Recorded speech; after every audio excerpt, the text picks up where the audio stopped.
नीतीश कुमार के कार्यकाल में बहुत सारा विकास हुआ है। तो कह रहे जितने भी बिहार के युवा लोग हैं उनको वोट प्रशांत किशोर को करनी चाहिए, क्योंकि वही पलायन एक रोक सकते हैं। तेजस्वी यादव ने एमवाई समीकरण को सिर्फ और सिर्फ मतलब यूज करने का काम किया है। के तौर पर युवा इस बार बिहार में किसे देखना चाहिए? के तौर पे युवा जो है जिनको प्रशांत किशोर जी को देखना चाहते हैं। प्रशांत किशोर की जो विचारधारा है, प्रशांत किशोर जी का जो आइडियोलॉजी है वो हमें बहुत पसंद आया है और पूरे जितने भी मजदूर कैटेगरी के लोग हैं सारे लोगों को अच्छी लगी है। नोरमा ग्रुप, जो सोचता है वो करता है, आपके अपने सपनों का आशियाना। खैरा गांव में है और यहाँ की जनता से आने वाले बिहार विधानसभा चुनाव में किन मुद्दों पर ये वोट करना चाहते हैं, किसको बिहार में अपना मुख्यमंत्री चुनना चाहते हैं, इन चीजों पर हम चर्चा करेंगे। तो वीडियो में आप अंत तक बने रहिएगा और आपकी क्या राय है आप हमें कमेंट में बताइएगा। क्या नाम पड़ेगा भैया आपका? मेरा नाम मुशाहिद रजा है। अच्छा मुशाहिद रजा जी, तो इस बार बिहार में आप किन मुद्दों पर वोट करना चाहते हैं? सबसे पहले तो हम बिहार में रोजगार, शिक्षा, स्वास्थ्य और यहाँ की व्यवस्था को परिवर्तन और संसाधन को प्राप्त करने के लिए वोट करना चाहते हैं, क्योंकि आज़ादी के बाद से लेकर अब तक हमारी बिहारी तरह तरह की जो है शिकायतें और दिक्कतों का सामना करना पड़ता है। लोग पलायन कर रहे हैं और दिल्ली और मुंबई जैसे शहर, केरला, पंजाब जैसे शहर में जाकर के मजदूरी करने का काम करते हैं। जितनी भी सरकारें आई, चाहे वो आरजेडी हो, चाहे वो जेडीयू हो, सभी सरकारों ने वादा तो किया मगर उन वादों पर वो खड़े नहीं उतरे। मैं कहना चाहता हूँ माननीय आदरणीय तेजस्वी यादव जी से कि आपके पिताजी, आपकी माताजी भी मुख्यमंत्री थी, आपने उस वक्त में उद्योग क्यों नहीं लगाया? ठीक है, आप ये दावा करते हैं कि मेरे कार्यकाल में ये होगा, ठीक है, तो मैं कहता हूँ नीतीश कुमार जी 20 साल रहे, इनको भी यहाँ के बिहारियों ने जो है मौका दिया, मगर नीतीश कुमार के कार्यकाल में बहुत सारा विकास हुआ है। तो परिवर्तन के तौर पर बिहार में किसको आप देखना चाहते हैं? देखिए, परिवर्तन के फेस पर अभी 3 चेहरा हमको नजर आ रहा है। पहला चेहरा जो है हमको नजर आ रहा है वो समझ लीजिए प्रशांत किशोर है, दूसरा तेजस्वी यादव और तीसरा तेज प्रताप।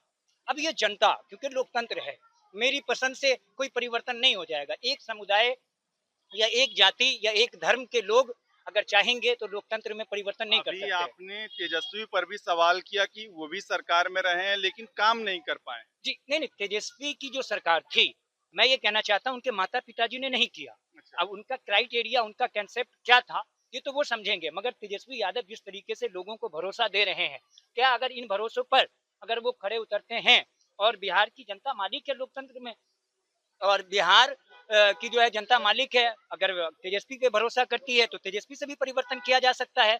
हाँ, और प्रशांत किशोर पर अगर भरोसा करती है तो प्रशांत किशोर के माध्यम से परिवर्तन किया जा सकता है, और या तो फिर तेज प्रताप हमारी नजरों में है। ये 3 मुख्य चेहरा है जो बिहार की भविष्य है और बिहार को बदल सकता है, और सभी को जब मौका दिया है तो नए उम्मीदवार और नए मुख्यमंत्री के चेहरे पे अगर कोई भी आता है तो मैं यहाँ की आवाम से, पूरे बिहार के 243 सीटों की विधानसभा की आवाम से मैं ये मांग करना चाहता हूँ कि बिहार में परिवर्तन होना चाहिए। अगर परिवर्तन करेंगे तभी आपका विकास होगा, नहीं तो विनाश होगा। चलिए, क्या नाम पड़ेगा बाबा आपका? क्या नाम पड़ेगा भैया आपका? मोहम्मद अकरम अली। मोहम्मद अकरम जी। तो इस बार बिहार में किसको मुख्यमंत्री के तौर पर देखना चाहते हैं? अभी तो मतलब जो हमारे जो बिहार का जो पलायन अगर रोक दिया, हम उसको मुख्यमंत्री बनाएंगे। तो अभी तो प्लान, अभी चुनाव आ चुका है, तो अभी आपके पास सरकार चुनने का मौका है।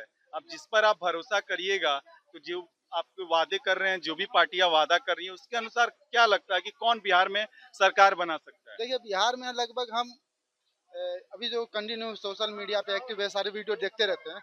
अभी जो हिसाब से प्रशांत किशोर जी का जो लहर है, अभी जो हिसाब से नई पार्टी के हिसाब से बहुत ही अच्छा चल रहा है। इस हम तो कह रहे हैं जितने भी बिहार के युवा लोग हैं उनको वोट प्रशांत किशोर को करनी चाहिए, क्योंकि वही पलायन एक रोक सकते हैं। उस पार्टी को, प्रशांत किशोर की पार्टी को कोई बुरा नहीं कह सकता है, तो उसको अच्छा भी नहीं कर सकता, क्योंकि अभी वो नई पार्टी है। वो एक भी बिहार का आदमी नहीं है उसको कोई बुरा कहने वाला, क्या कि अभी वो जीता नहीं हो। एक बार उनको चांस दे आप, तो अगर नहीं कुछ करेंगे अगर बिहार के लिए तो उनको भी हटा दीजिए भाई। 20 साल इनको देख ले नीतीश कुमार जी को। आरजेडी देखिए, किसी पार्टी को कोई अच्छा काम नहीं कहेंगे कि कोई काम नहीं किया है। नीतीश कुमार जी ने भी काम किया है और आरजेडी के जो है लालू यादव जी ने भी काम किया है, तो हम किसी के बारे में नहीं कहेंगे कि भाई कोई काम नहीं किया। अब ये है प्रशांत किशोर जी, उनको एक चांस मिलनी चाहिए। जितना हमारे युवा लोग हैं उनके लिए हम कहेंगे कि तो क्या लगता है प्रशांत किशोर बिहार के लिए मुख्यमंत्री के तौर पर बेहतर चेहरा हो सकते हैं? हमको तो लग रहा है कि अभी बिहार में कोई नहीं है, उनके लेवल का कोई नहीं है, उन्हीं को वोट देनी चाहिए। कहा जाता है कि जो बिहार के जो मुस्लिम हैं वो ज्यादातर तेजस्वी को ही सपोर्ट करते हैं, तेजस्वी को ही वोट करते हैं। देखिए ऐसी कोई बात नहीं है। जहाँ तक तेजस्वी यादव की बात रही, एम वाई समीकरण वो हमेशा हाँ, जी, जी। एम वाई समीकरण इस चीज का वो नारा उन्होंने देते हैं, एमवाई समीकरण का। नारा दिया है, हम्म। लेकिन उस चीज पे वो खरे नहीं उतरे हैं। मुस्लिम को पिछले विधानसभा 20 वाले चुनाव में पूरे बिहार में 243 सीट में मात्र जो है 15 या 20 सीट के आसपास पे उन्होंने टिकट दिया था, जबकि यहाँ के आजू बाजू के कई विधानसभा है जहाँ पे मुस्लिम कैंडिडेट उम्मीदवार थे महागठबंधन के। वहाँ पे लोगों ने जो यादव हो गए या फिर अति पिछड़ा हो गए, फिर जो है जो बड़ी जाति के हो गए, उन्होंने उन्होंने मतलब जो मुसलमान कैंडिडेट था उसको बिल्कुल भी सपोर्ट नहीं किया। यहाँ तक कि ये क्षेत्र जो बाजपट्टी विधानसभा क्षेत्र है हमारा 27 बाजपट्टी विधानसभा, इसमें मुकेश कुमार यादव यहाँ के एमएलए रहे हुए हैं, विधायक वो प्रेजेंट में अभी हैं, और उसको यहाँ से हम लोगों ने भर भर के वोट दिया एम वाई समीकरण के नाम पे। लेकिन तेजस्वी यादव ने एम वाई समीकरण को सिर्फ और सिर्फ मतलब यूज करने का काम किया है। बिल्कुल जो है मुसलमान को उन्होंने एक तरीके से समझ लीजिए कि अपना जो गुलाम बोलते हैं ना उस तरीके से मानते हैं और यूज करते हैं, और कुछ नहीं है। तो एम वाई समीकरण इस बार बिल्कुल काम नहीं करेगा। तो चाचा इस बार क्या लगता है, बिहार में इस बार एनडीए भी है और आरजेडी भी है, इसके अलावा एक तीसरी पार्टी है जन सुराज। तो क्या इन तीनों पार्टियों में से आप बिहार में फिलहाल किस पार्टी की सरकार को देखना चाहते हैं आगामी चुनाव में? देखिए, ये तो हम लोगों ने 15 साल लालू जी को भी देखा, उसके बाद 20 साल से हम नीतीश जी को भी देख रहे हैं। जो नीतीश जी काम किए हैं तो पिछला काम नहीं हुआ। अब जनसुराज जो ये प्रशांत किशोर जी अभी नए नए चेहरा आ रहे हैं, इसको लोग परखेंगे, जनता परखेगी, समझेगी। अगर बेहतर होगा तो उनको वोट दिया जाएगा। तो उसमें जो तेजस्वी यादव हैं और नीतीश बाबू हैं, जनसुराज हैं, तो अभी तो परखने का समय नहीं है, अब चुनने का समय आ चुका है। चुनेगा, अभी चुनने का समय आ गया है। हाँ। अब इसमें हम लोग चुनेंगे कि कौन मेरे लिए चुन बेहतर लीजिएगा, होगा, तभी तो उस समय परखिएगा कि आपके लिए जो उन्होंने वादा किया है प्रशांत किशोर ने वो पूरा कर रहे हैं कि बस वादा वादा ही रह गया। हाँ, इसीलिए हम लोग इस चीज को देखेंगे, तौलेंगे, और तौलने के बाद फिर हम लोग निर्णय लेकर फिर हम लोग वोट करेंगे। जो कामयाब होने वाले होंगे उनको वोट करेंगे हम लोग, समझा। प्रशांत किशोर को लोग अच्छा बेहतर समझते हैं। उनके जो कैंडिडेट अभी आजम साहब आ रहे हैं उनकी जानिब से, उनकी तरफ से, इसलिए कि उनके पिताजी सांसद रहे हैं और अनवारुल हक साहब उनके लड़का हैं आजम साहब। अगर आजम साहब आते हैं तो हम लोग के लिए बेहतर रहेगा। उनको क्या नाम पड़ेगा भाई आपका? जी, मेरा नाम जिल्ला अहमद हुआ। जिला अहमद जी। तो आप तो युवा हैं, तो युवा के तौर पर आप बिहार में किसको मुख्यमंत्री के तौर पर युवा चेहरा देखते हैं? युवा बदलाव चाहती है, दोनों को मतलब बदलाव तो चाहती है, लेकिन मुख्यमंत्री के तौर पर युवा इस बार बिहार में किसे देखना मुख्यमंत्री चाहिए? के तौर पे युवा जो है इनको प्रशांत किशोर जी को देखना चाहते हैं। इस बार पूरी तरह से मतलब जुनून के साथ जो है मतलब युवा जो है खड़े हुए हैं सरकार बदलने के लिए, चाहते हैं कि प्रशांत किशोर जो है मुख्यमंत्री बने। युवा में तो चिराग पासवान भी हैं, तेजस्वी भी हैं। ये अच्छे सोच विचार के साथ आए प्रशांत किशोर जो इनकी विचारधारा अच्छी है, इनकी विचारधारा अच्छी है, इनकी आइडियोलॉजी अच्छी है। ये पलायन रोकने की बात करते हैं।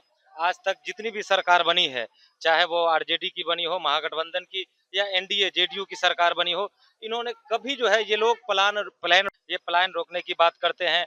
आज तक जितनी भी सरकार बनी है, चाहे वो आरजेडी की बनी हो, महागठबंधन की, या एनडीए जेडीयू की सरकार बनी हो, इन्होंने कभी जो है ये लोग पलायन रोकने की बात नहीं की है आज तक। अभी हमारे प्रधानमंत्री कुछ दिन पहले बेतिया में, मोतिहारी में आए थे, वहाँ उन्होंने चीनी मिल का उद्घाटन किया था, और उसमें जो है उन्होंने एक ये भी संदेश दिया था कि मैं एक ट्रेन जो है श्रमिक जो लोग हैं, जो मजदूर टाइप के लोग हैं, उनके लिए दिल्ली, मुंबई, गुजरात के लिए जो है वो उन्होंने ट्रेन चलाने की बात किया। लेकिन आज तक कोई नेता जो है वो कभी ये बात नहीं किया है कि भाई बिहार के अंदर में कोई फैक्ट्री लगे, कोई कंपनी खुले। हम लोग की भी ख्वाहिश है, हम लोग भी चाहते हैं कि बिहार के अंदर में इंडस्ट्रीज लगे, कंपनी आए, बड़ी बड़ी उद्योगपति लोग आए, यहाँ पे लोग अपना इन्वेस्टमेंट करें, जो हमारे बिहारी भाई लोग हैं वो बाहर न जाकर के अपने बिहार में ही काम करे।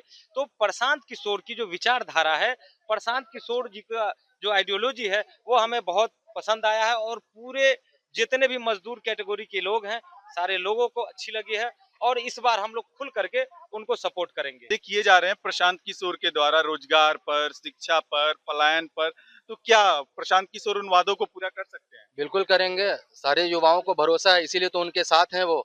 इसीलिए तो वो लोग युवा चाहते हैं कि वो मुख्यमंत्री बने इस बार, क्योंकि वो सारे लोगों को देख चुके हैं, उब चुके हैं उन सारे नेताओं से जो है, आरजेडी से और उसके बाद जो है ये जेडीयू से। इसलिए लोगों की सोच है, युवाओं की सोच है कि प्रशांत किशोर ही मुख्यमंत्री बने। तो चलिए, आपने ठीक है यहाँ सुना कि यहाँ पर लोगों की क्या राय थी, तो आप भी अपनी राय हमें कमेंट बॉक्स पर बता सकते हैं और भारत लाइव देखते रहिए। आपके सपनों को हमने सजाया है, ई होम्स पैनोरमा को हमने बनाया है। ई होम्स मेरा एक सपना था जिस पे मैं पिछले 4 साल से काम कर रहा था। हमने जो बनाया है वो सबने है माना। ई होम्स पैनोरमा में हो आपका भी आशियाना। और फाइनली हमने 2021 में इस प्रोजेक्ट को लॉन्च किया। बहुत लोग अप्रिशिएट कर रहे हैं कि पूर्णिया जैसे शहर में, बिहार के, एक तो बिहार की बात करें उसमें भी पूर्णिया जैसे छोटे जगह में इस तरह का लाइफस्टाइल देना, ये सुन के हम लोगों को बहुत अच्छा लगता है। ई होम्स में हमने कुछ और भी किया है, जैसे हम जिस जगह में रह रहे हैं हमारे फैमिली सिक्योर हो, उनको सिक्योरिटी का ध्यान में रखा है। आपकी सुविधा और सुरक्षा आपके लिए खास है, ये आपका विश्वास है। इसमें आर्टिफिशियल इंटेलिजेंस का 7 लेयर सिक्योरिटी का हमने इस्तेमाल किया है। लस ग्रीन कैंपस को बनाया है, यदि हमारा बाउंड्री वाल है तो वो वर्टिकल गार्डन है। ये जितनी भी फैसिलिटी होता है एक इंटरनेशनल टाउनशिप में ई होम्स है, ये हम लोग विश्वास नहीं कर पा रहे हैं। जो भी हमारे मित्र दोस्त या जो भी हमारे बाहर के बाहर आते हैं तो हम लोगों को बहुत अच्छा सुनने को मिलता है और बहुत अच्छा क्रेडिट मिल रहा है। वो सारा हमने सिर्फ एक बिल्डिंग नहीं बनाया, हमें एक बहुत अच्छा लाइफस्टाइल दिया ई होम्स में, और मेरा एक सपना था जिसको मैं आज फुलफिल होते हुए देख पा रहा हूँ। ये आपका आवास है। ई होम्स पैनोरमा में अब आपका निवास है। E homes Panorama, luxurious lifestyle redefined. Panorama group, जो सोचता है वो करता है। अगर ये वीडियो पसंद आई और वह बिहार के राजनीति और बिहारियत से सरोकार रखेनी तो सब्सक्राइब बटन दबा के चैनल के सब्सक्राइब कर ली। ओजे एगो घंटी बा, ओकरा बटन दबा देला से कुल सटीक और मारक खबर रुआ मुफ्त में मिल जाई। अगर रुआ पत्रकारिता के हमनी के नया प्रयोग में सहयोग कर चाहतानी तो ज्वाइन बटन दबा दी। पेटीएम नंबर नोट कर ली 938681